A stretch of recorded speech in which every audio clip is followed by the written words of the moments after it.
আপনার হাতে যদি অল্প কিছুক্ষণ সময় থাকে এবং আপনি যদি গৃহিণী হয়ে থাকেন, আজকের ভিডিওটা আপনার জন্য। এই টিপসগুলো জানা থাকলে সংসারের অনেক কাজ আপনার কাছে সহজ মনে হবে।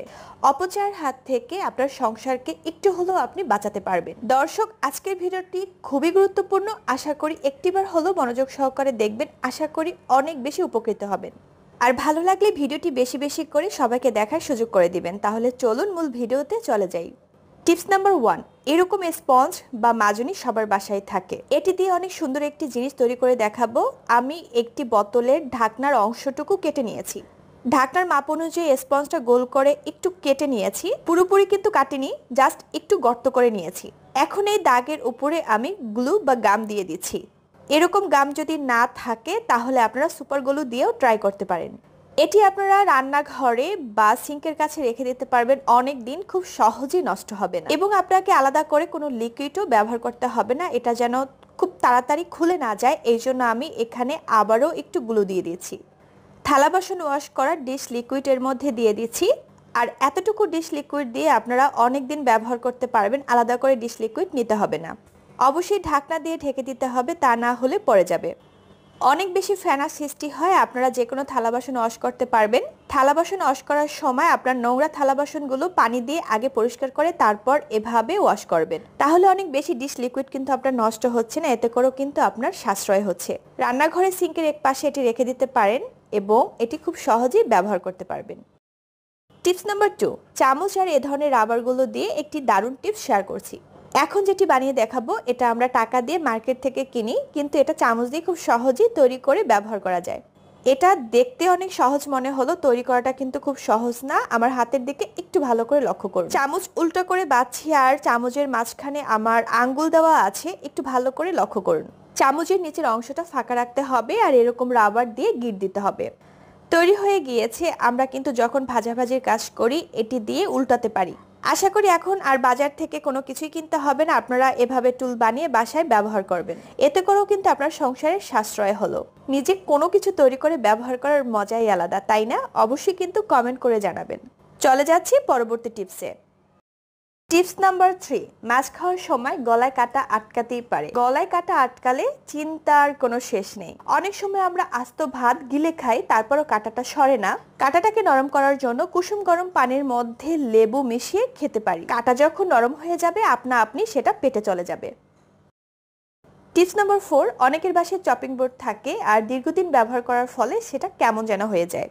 চপিং বোর্ডে কাটাকাটি পেঁয়াজ, মাছ এগুলো কাটার পরে অনেক গন্ধ বের হয় এবং সাধারণভাবে ওয়াশ করলে সহজে যায় না। এই জন্য চপিং বোর্ডের উপরে আমি কিছুটা লবণ দিয়ে লেবুর রস দিয়ে ঘষে নিচ্ছি। অবশ্যই লেবুর খোসা ব্যবহার করতে হবে। আপনার চপিং বোর্ডে যত ময়লা থাকুক না কেন দূর হবে এবং তার সাথে গন্ধ দূর হবে। চপিং বোর্ড ভালো এবং চকচকে রাখার জন্য এই টিপসটি আপনারা অবশ্যই ফলো করবেন। কাঠের চপিং বোর্ড কিছুদিন পর পর রোদে শুকাতে পারেন, অনেক দিন ভালো থাকবে। ঘষা মাজা করার পরে ডিশ লিকুইড দিয়েও ওয়াশ করতে পারেন, আবার নর্মাল পানি দিয়েও ওয়াশ করতে পারেন। টিপসটি ভালো লাগলে প্লিজ ভিডিওতে একটি লাইক দিন। টিপস নাম্বার 5, বটি নোংরা হয়ে যাওয়া আর জং পড়া এটা কিন্তু অনেক সাধারণ ব্যাপার। বটি যখন আপনি ওয়াশ ঠিকমতো না করবেন এতে করে বটির ধারও চলে যাবে। পরবর্তীতে আপনারা চিন্তা করবেন নতুন একটা বটি কিনে আনি, এতে করে কিন্তু টাকারও অপচয় হচ্ছে। একদমই সাধারণ উপকরণ দিয়ে বটিটা ওয়াশ করে দেখাচ্ছি।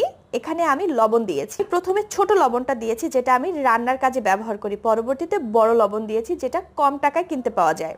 বড় লবণ খাওয়ার কাজে আমি কখনই ব্যবহার করি না, ক্লিনিং কাজে ব্যবহার করি, বিশেষ করে মাছ ধোয়ার কাজে। যতই টাকা থাকুক না কেন, টাকা থাকলেই যে খরচ করতে হবে বেশি এমনটা কিন্তু নয়। লেবুর রস দিয়ে ভিজিয়ে রাখবো 1 ঘন্টার জন্য। 1 ঘন্টা পরে একটি তারের মাজনি দিয়ে ভালো করে ক্লিন করতে হবে। এখানে সত্যি কথা বলতে আমি কিন্তু 1 ঘন্টার জন্য রাখিও নাই। ভিডিও করতে গেলে এতক্ষণ ওয়েট করা সম্ভব না, কিছুক্ষণ পরেই আমি ঘষা মাজা করে আপনাদের দেখাচ্ছি। আপনারা কিন্তু 1 ঘন্টার জন্য অবশ্যই রাখবেন, এতে করে আরো ভালো ক্লিন হবে। বটির এক পাশ আমি ক্লিন করে দেখাচ্ছি, অপর পাশ কিন্তু দেখানোর জন্য রেখে দিব যে কতটা ক্লিন হয়েছে। অল্প অল্প করে লবণ দিয়ে এভাবে তারের মাজনি দিয়ে ঘষতে থাকবেন। বাসায় যদি বালু থাকে তাহলে সেটি দিয়েও ট্রাই করতে পারেন, আরো বেশি ক্লিন হবে। আমি কিন্তু খুব বেশি একটি ঘষা মাজা করছি না, এখন আপনাদের এটি ওয়াশ করে দেখাচ্ছি আর কতটা ক্লিন হয়েছে সেটা কিন্তু দেখতেই পাচ্ছেন। ওয়াশ করার পরে এটি ধারালো করতে হবে, এই জন্য আমি একটি খুন্তি নিয়েছি। অবশ্যই স্টিলের খুন্তি থাকতে হবে, লোহার খুন্তি দিয়েও ট্রাই করতে পারেন। এভাবে ঘষতে থাকলে বটিটা একদম ধারালো হয়ে যাবে। আপনাকে আলাদা করে কোনো দোকানে গিয়ে ধারালো করতে হবে না। আশা করি টিপসটি আপনাদের একটু হলেও ভালো লেগেছে। যদি ভালো লাগে প্লিজ ইউটিউব চ্যানেল সাবস্ক্রাইব এবং ফেসবুক পেজ লাইক ফলো দিয়ে পাশে থাকবেন। অফ ক্যামেরায় আমি এই পাশটাও ভালো করে ক্লিন করে ধারালো করে নেব। চলে যাচ্ছি পরবর্তী টিপসে। টিপস নাম্বার 6, কার্টনের মোটা ছোট একটি টুকরো নিয়েছি, গোল করে দাগ দিয়ে তারপর কেচি দিয়ে কেটে নিয়েছি। এটাও আমাদের কিচেনের গুরুত্বপূর্ণ একটি কাজে আসবে। মাঝখানে একটি ছিদ্র করে নিয়েছি।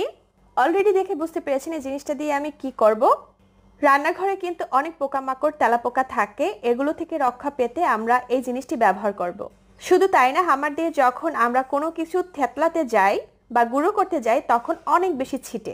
এটার জন্য বাঁচার জন্য এই পেপারটা এভাবে রেখে তারপর আমরা কাজ করব, এতে করে কোনো কিছুই পড়ে যাবে না আর এতে করে অপচয় হবে না। পরবর্তীতে আরো দারুণ দারুণ টিপস আপনাদের জন্য ওয়েট করছে। আশা করি সেই পর্যন্ত সাথে থাকবেন।